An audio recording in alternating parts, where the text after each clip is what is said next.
युधिष्ठिर जी ने पूछा कि आप भगवान परशुराम जी के शिष्य हैं, आज रात्रि कृपा करके आप उनका यश सुनाएंगे तो हमारा जो ये रात्रि का समय बड़ा पावन व्यतीत हो जाएगा।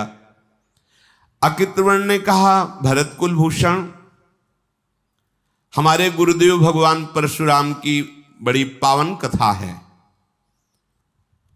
पांडुनंदन भगवान परशुराम जी ने शास्त्रार्जुन नाम से प्रसिद्ध है राज कार्तवीर का वध किया था।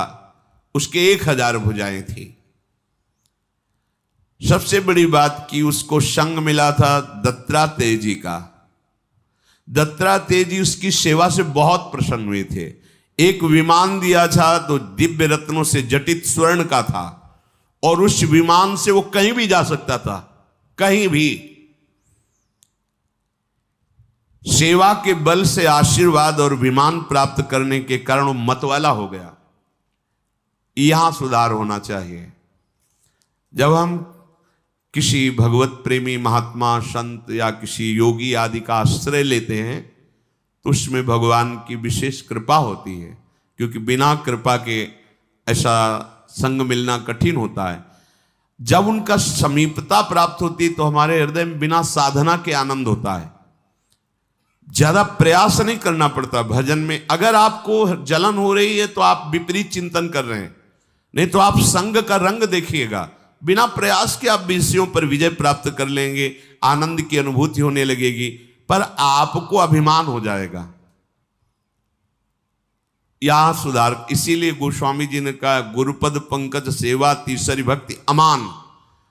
गुरुदेव के पास, महापुरुषों के पास अमान होके रहना अत्यंत आवश्यक है।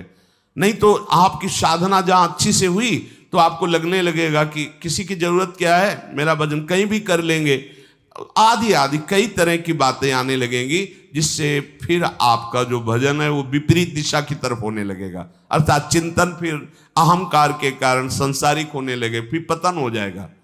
इतने बड़े महापुरुष दत्तात्रेय जी जैसे अवधूत की सेवा करके उनको प्रसन्न कर लेना, एक दिव्य विमान प्राप्त किया, अपरिमित 88,000 वर्ष तक जवान रहकर विषयों का भोग किया है, 88,000 वर्ष तक।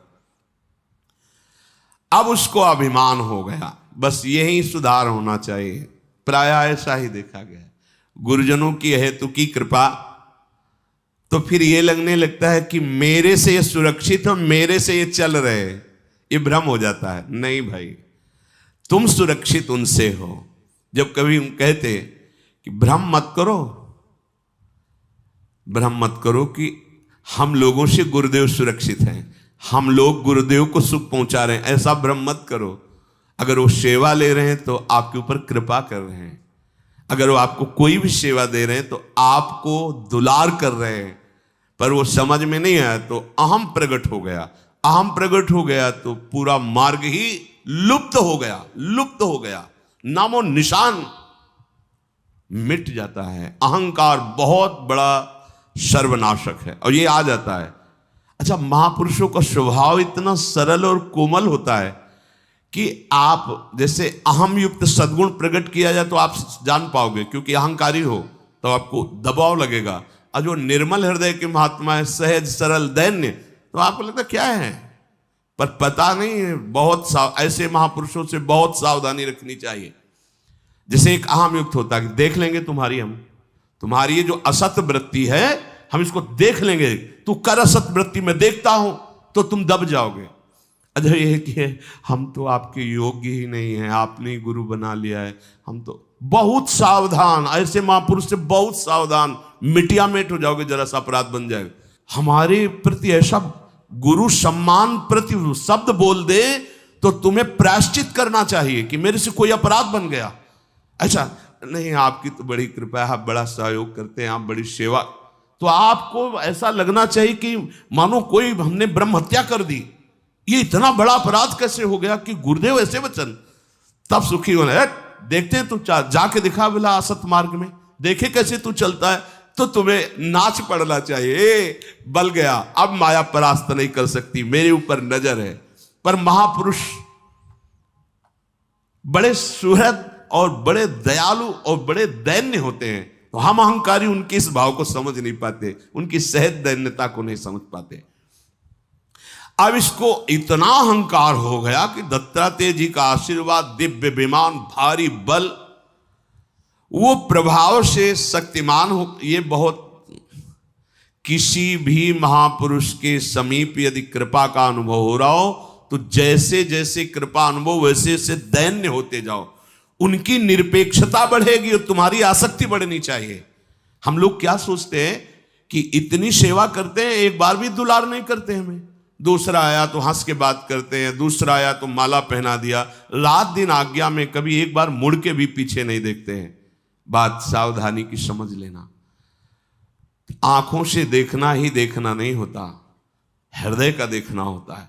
वो हृदय दृष्टि से तुम्हें देखते हैं, ये बाह्य दृष्टि वाले इसलिए इनको बाह्य दृष्टि देते हैं, तुम हृदयस्थ हो। और दूसरी बात, जब आप में अधिक अपनापन हो जाएगा तो फिर ये सब बंद हो जाता है, माला पहनाना, ये प्रसाद, ये सब बंद हो जाता है। भूख लगी, प्रसाद पालो जाके, कपड़ा फट गया, कपड़ा ले लीजिए, खत्म। कैसे हो आप, सुख, ये सब व्यवहार नहीं होता। मतलब मैं और आप अब दो नहीं रह गए। सोचो किस पदवी पे पहुंच रहे हो। पर अज्ञानी अहंकारी जी ये सोचता है, ये अभी आए हैं, इनके सामने हाथ जोड़ेंगे, ऐसे करेंगे और इनसे मुस्कुराएंगे, सेवा में लगे, एक बार भी मुस्कुराहट नहीं, एक बार भी नहीं देखना। इसलिए नहीं देखना कि तुम हमारे हृदय हो, तुम बाहर नहीं हो, तुम हमारे हृदय हो। पर वो समझ में नहीं आता। भगवान शंकर इतने कृपाल हुए कि दक्ष की प्रार्थना पर उनकी पुत्री सती को स्वीकार करके अर्धांग में वास दिया। और जब प्रजापति पद पर वरण हुआ दक्ष का, तो सभा में आए। तो बड़ा पद है प्रजापति, प्रजापति पद भगवान ब्रह्मा जी का, उसी के समान है ये पद। उसे परमेष्ठी पद कहते हैं। प्रजापति पद, लोकपाल भी खड़े हो जाएंगे, कुबेर, वरुण, अग्नि, ये सब खड़े हो जाएंगे, ऐसा पद है। सब खड़े हो गए, भगवान शंकर नहीं खड़े हुए और ब्रह्मा जी नहीं खड़े हुए। दृष्टि गई, सब खड़े, भगवान शंकर नहीं खड़े, ब्रह्मा जी नहीं खड़े, तो प्रणाम किया, क्योंकि वो परमेष्ठी पद है, बड़ा पद है। भगवान शंकर की तरफ देखा, ये क्यों नहीं खड़े हुए? सभा में से बंदर के जैसे नेत्र वाले को अपनी कमल नैनी पुत्री प्रदान करी, और क्या क्या बोलते चले गए। तब इत समझ में आ रहा था कि ये है पद का अभिमान। वहां गोस्वामी जी ने लिखा है, को नर अस जन्मा जगमाही प्रभुता पाहि जाहि मद नाही। ये बहुत सावधानी का विषय है।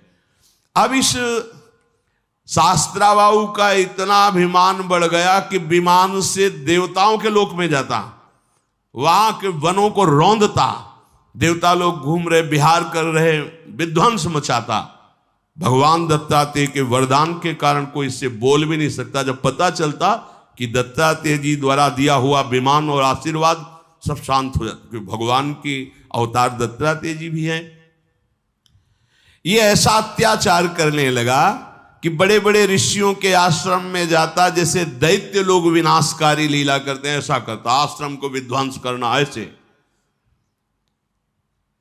सब देवता लोग एकत्रित हुए और भगवान श्री हरि से प्रार्थना की कि इतना पराक्रम दे दिया है आपने दत्तात्रेय जी के रूप में कि इसे अब वो संभाल नहीं पा रहा है, बड़े बड़े ऋषियों का अपमान कर रहा है, देवलोक में आकर के ऊपर। एक दिन तो सची के साथ हास्य विनोद कर रहे थे देवराज इंद्र, वहां प्रवेश कर गए, कोई रोक सकता नहीं था, और बड़ा उपहास किया देवराज इंद्र का। अमोघ अस्त्रधारी हैं, पर सबसे बड़ा भय होता है महात्मा का। सबको भय था कि भगवान दत्तात्रेय जी का कृपा पात्र है, कहीं इससे कोई विरोध करे तो उधर ना विरोध हो जाए। जैसे आपको कोई, हम अपने लोगों को कोई आदर कर रहा है तो महारानी जी के कारण कर रहा है, अपना कोई बल नहीं। ये कहीं कोई इनके मन को दुख लगे, वो महारानी जी, ये गुरुजन, आराध्य देव, इनको देख करके हमारा डर नहीं है, उनका डर है, उनका बल है, उनका भय, क्योंकि हम उनके हैं। इस बात से देवराज इंद्र ने देवताओं के साथ भगवान से कि बहुत अभद्र हो रहा है, कहीं भी चला जाता है, कोई रोक टोक नहीं है, विमान ऐसा भगवान दत्तात्रेय जी ने दिया है, समस्त प्राणियों के लिए आपको इसको शासन में लेना होगा। विश्ववंदित भगवान ने कहा सब कार्य निश्चित है, आप लोग जाओ, निश्चिंत रहो। अत्यंत रमणीय भगवान श्री हरि ने कहा कि पहले ही सब निश्चित हो चुका है, आप शांति पूर्वक जाइए, बस समय का इंतजार कीजिए।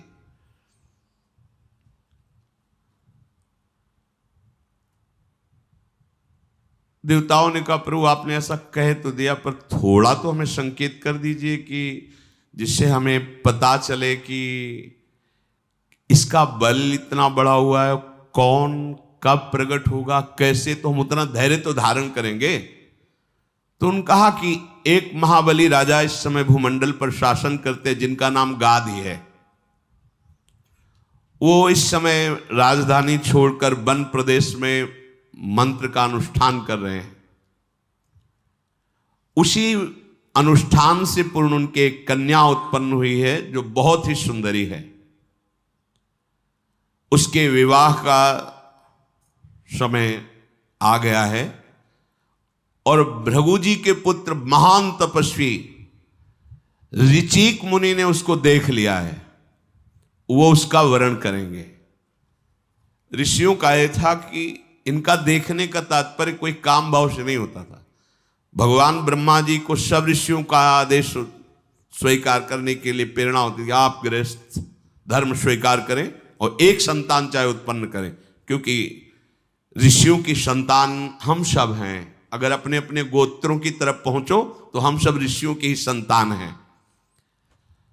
तो गाधी ने कठोर व्रत का पालन करने वाले ब्रह्म ऋषि ऋचिक को देखा, क्यों आ रहे हैं? ऋषिक जी ने कहा कि मैं आपकी कन्या को देखा है और इससे हम पाणिग्रहण संस्कार स्वीकार करके पत्नी रूप में आपसे याचना करते हैं। तो उनका ये तो हमारे बड़े अहोभाग्य कि आप जैसा महान भृगुवंशी ऋषि हमारी पुत्री का पति होगा। पर हमारे पूर्वजों में राजा लोग बड़े सावधान होते थे। क्या होता था कि हड्डी हड्डी, त्वचा में झुर्रियां, कुशाया बलकल की लंगोटी और लौकी का कमंडल, और मांग क्या रहे? राजकुमारी जो महलों में रह रही, ना करे तो भस्म हो जाए।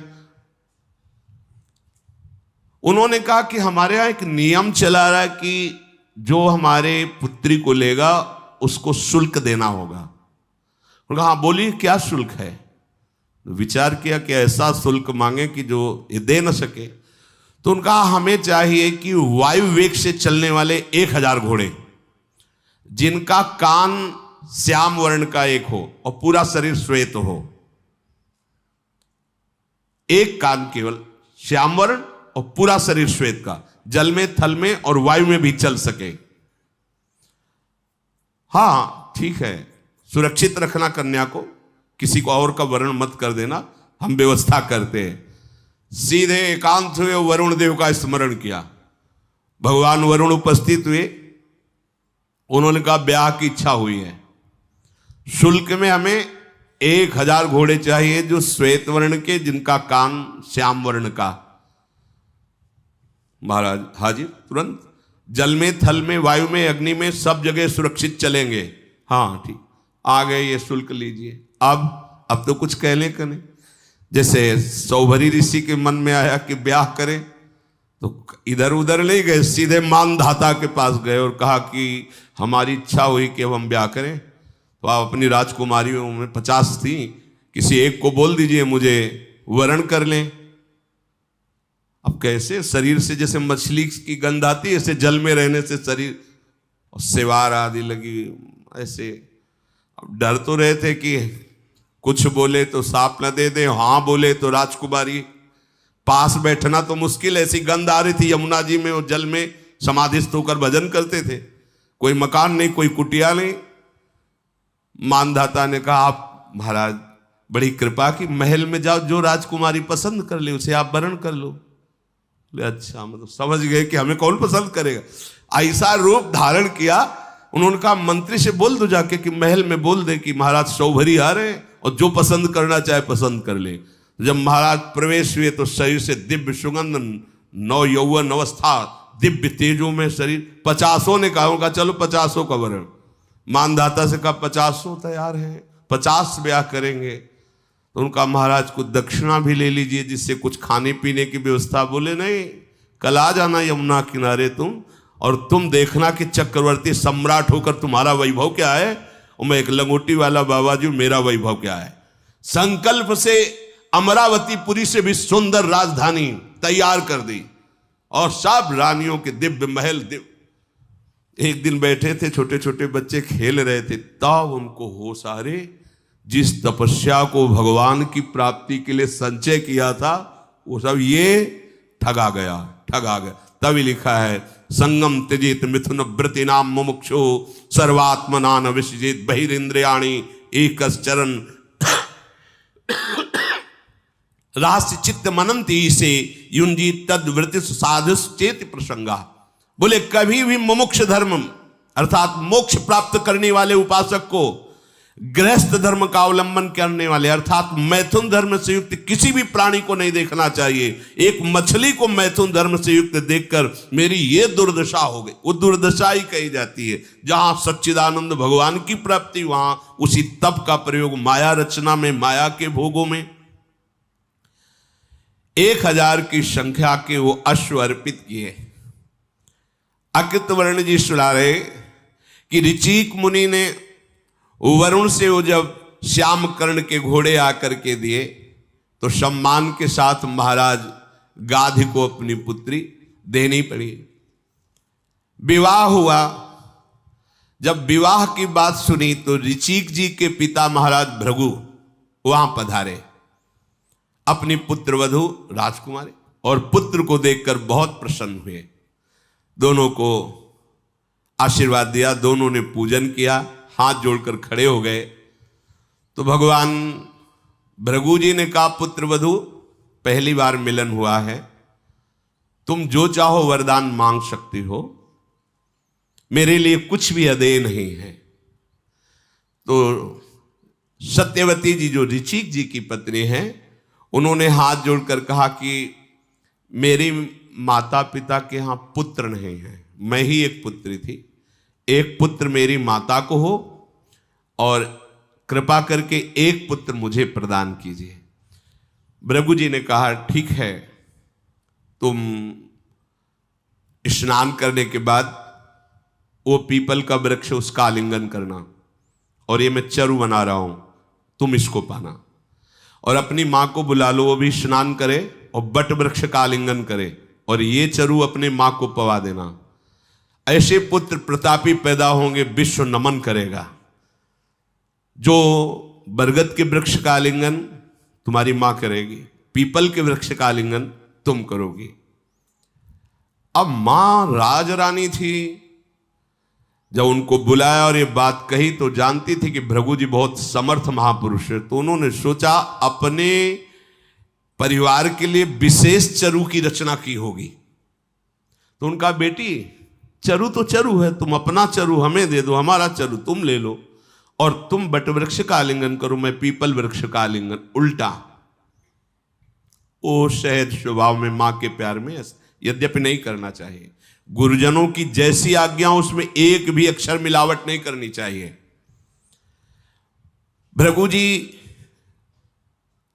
जे भी ध्यान में बैठने को हुए तो संकेत हुआ, जैसे संत जन किसी के मन की बात वो ऐसे नहीं जानते कि तुम्हारे मन का चिंतन, ऐसा नहीं, वो जैसे मैसेज आता है ना ऐसे संकेत आता है, तब एकदम ये साथ तुम ऐसा क्यों कर रहे थे, ये नहीं कि हर समय तुम्हारे मन का निरीक्षण हो, ऐसा नहीं है।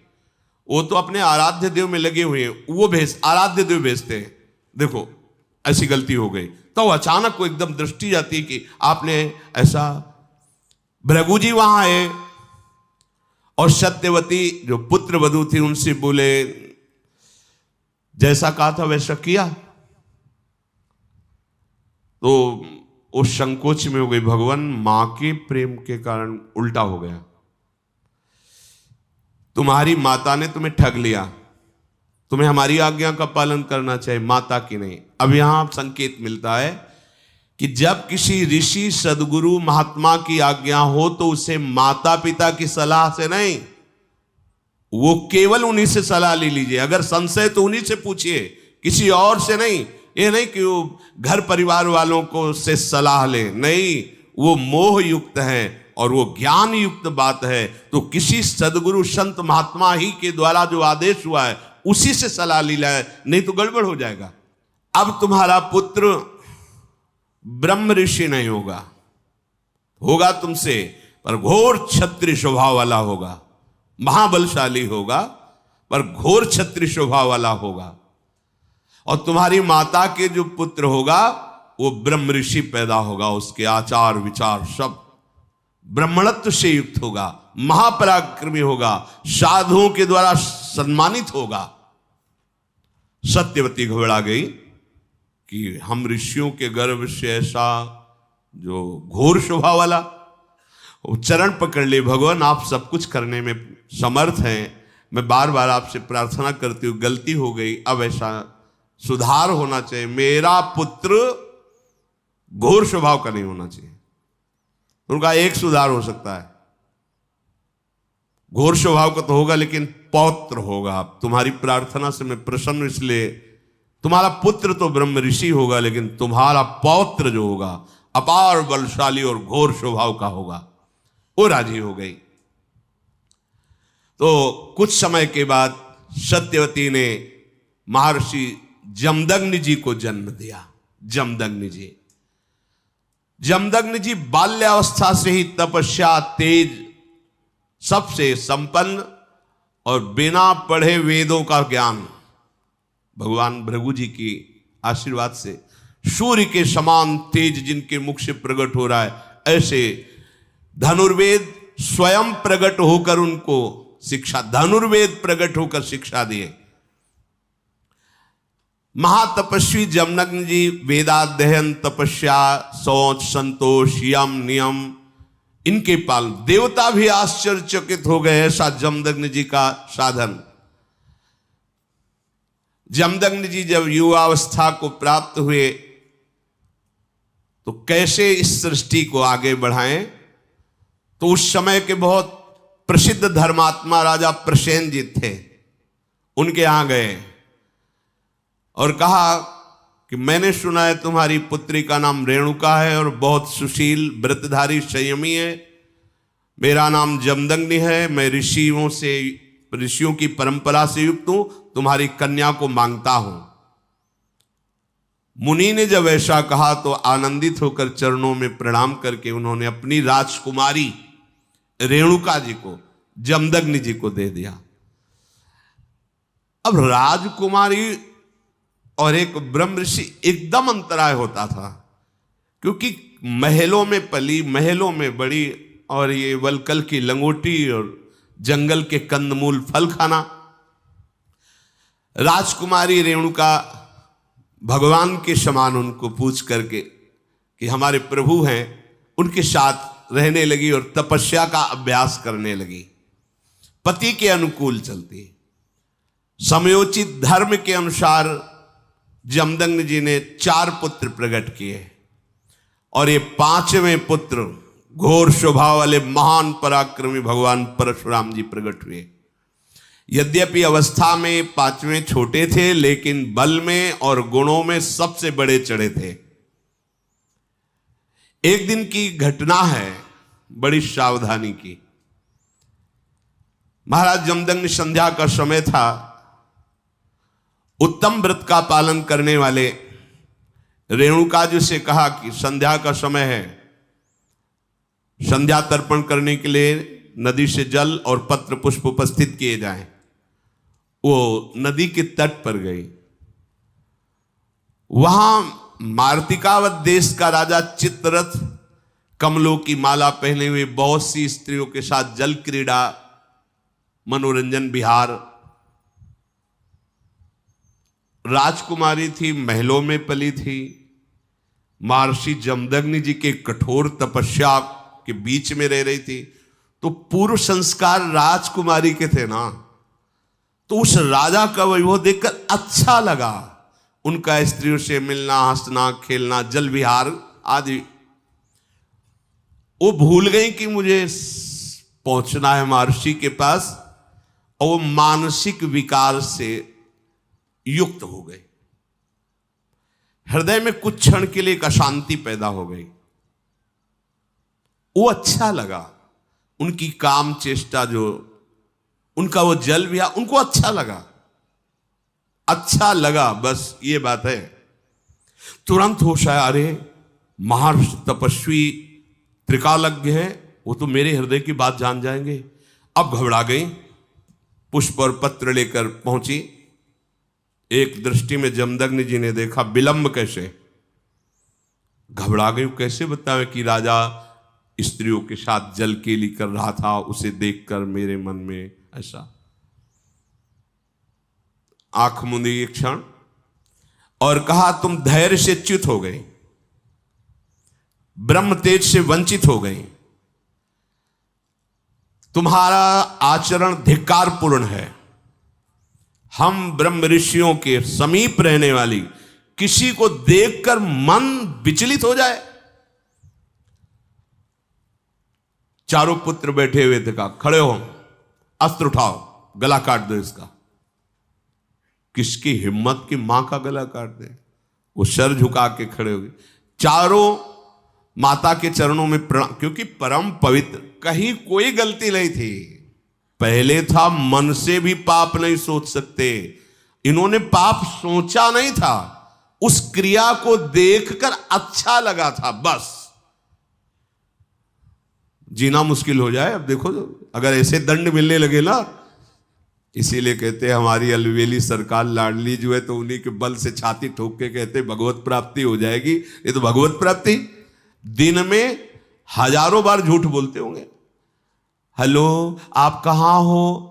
वो इस समय तो हम आगरे में हैं और हैं वृंदावन में, बगल वाली गली के घर से बात कर रहे हैं और झूठ पूरा बोलते चले। हम धर्म से भी नहीं चल पा रहे।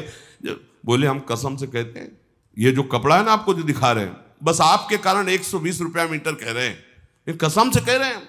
ये बिल्कुल इतना मुनाफा नहीं है, और 70 रुपया मीटर का है।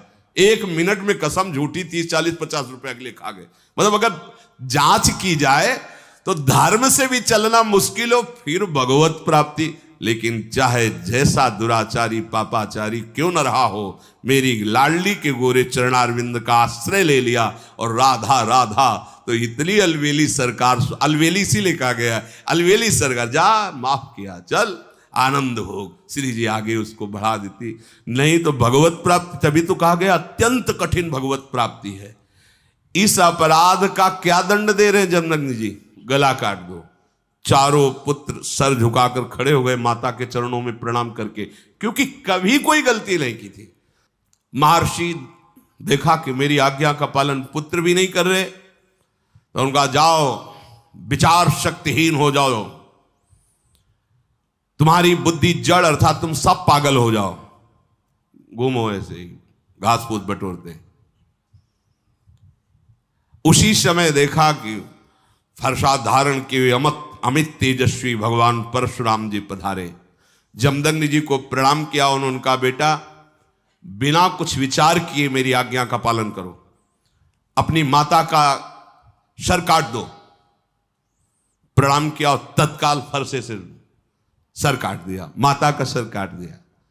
जब सर काट दिया तो उनका कोप शांत हुआ, प्रसन्न होकर बोले, बेटा तुमने जो हमारी आज्ञा का पालन किया इससे मैं बहुत प्रसन्न हूं, कोई ऐसा नहीं कर सकता था, तुम ही हो कि पिता की आज्ञा का पालन किया। बोलो तुम्हारी क्या कामना है? तो उनका मेरी मां पुनः जीवित हो जाएं और उनको कभी स्मृति भी ना आवे कि मैंने प्रहार किया था। तथास्तु। जानते थे भगवान परशुराम जी कि मेरे पिता इतने सामर्थ्यशाली, उनको कभी इस घटना की स्मृति भी ना आवे। बोले तथास्तु। और दूसरी बात, मेरे भाइयों को जो आपने शाप दे दिया है कि वो जड़वत पागलवत हो जाए, तो मैं आपसे प्रार्थना करता हूं पुनः वो स्वस्थ और विवेकवान हो जाए। उनका तथास्तु, ऐसा ही हो। महातपस्वी जमदग्नि जी वरदान दे करके उनकी परशुराम जी की जो इच्छा थी कि भाई भी स्वस्थ हो और मां भी स्वस्थ हो। उनके पुत्र आनंद मगन होकर पुनः विवेक को प्राप्त किए। एक दिन की बात है कि यह शास्त्राबाहु अर्जुन जमदग्नि जी के आश्रम पर आया। रेणुका जी ने सूचना दी कि ये राजा पधारा हुआ है जिसकी 1000 भुजाएं हैं। हाँ हाँ, राजा भगवान का स्वरूप होता है, उसका अतिथि सत्कार किया जाए। तो भगवान जमदग्नि जी ने और रेणुका जी ने जो पत्र पुष्प राजा को अर्घपाद्य देकर बैठाला, सेवा की। उसने सेवा स्वीकार की और कहा आश्रम को नष्ट कर दिया जाए। बड़ा बलवान था, सब वृक्ष और कुटिया सब विध्वंस कर दिया गया और होम धेनु जो गाय थी उससे बलपूर्वक घसीट करके ले गए। जब परशुराम जी नित्य दर्शन करने पिता के आते थे, एकांत में तपस्या और एक बार आकर प्रणाम करना। जब वहां आए तो देखा आश्रम उजड़ा हुआ। पूछा होमधेनु भी नहीं, तो उन्होंने कहा कि वो शास्त्राबाहु अर्जुन ऐसा उपद्रव करके और ऐसा चला गया है। बड़े शांत भाव में जमदग्नि जी, इतनी सामर्थ्य उसकी, ये जानते हुए कि आप ब्रह्म ऋषि हैं, ऐसा अपराध। प्रणाम किया, फरसा उठाया और वो अभी नगर में प्रवेश ही करने वाला था। ललकारा उसको, परिक के समान मोटी भुजाएं उसकी, दत्तात्रेय जी के वरदान से पुष्ट भगवान परशुराम जी ने काट काट करके उसकी भुजाओं को उसको काट के बिछा दिया। क्योंकि वरदान भी देने वाले भी वही और काटने वाले भी तो वही हैं। भगवान के अवतार दत्तात्रेय जी तो भगवान के अवतार परशुराम जी। परशुराम जी संपूर्ण सैनिकों के साथ शास्त्राबाहु अर्जुन को काट के फेंक दिया। पुनः तपस्या में जब शास्त्राबाहु अर्जुन के पुत्रों को पता चला कि हमारे पिता को परशुराम जी ने काट डाला, सूचना कि परशुराम जी इस समय कहां है, तो उनका हो तुम एकांत में तप परायण है। और जमदग्नि बोले आश्रम में, बोले पिता की हत्या का सीधा पिता की हत्या, तभी माना जाएगा कि हम बलवान हैं।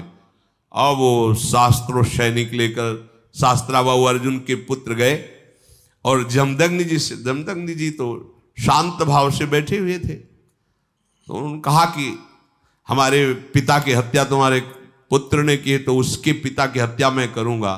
तो बस उनके मुख से इतना ही निकल रहा था, राम राम राम।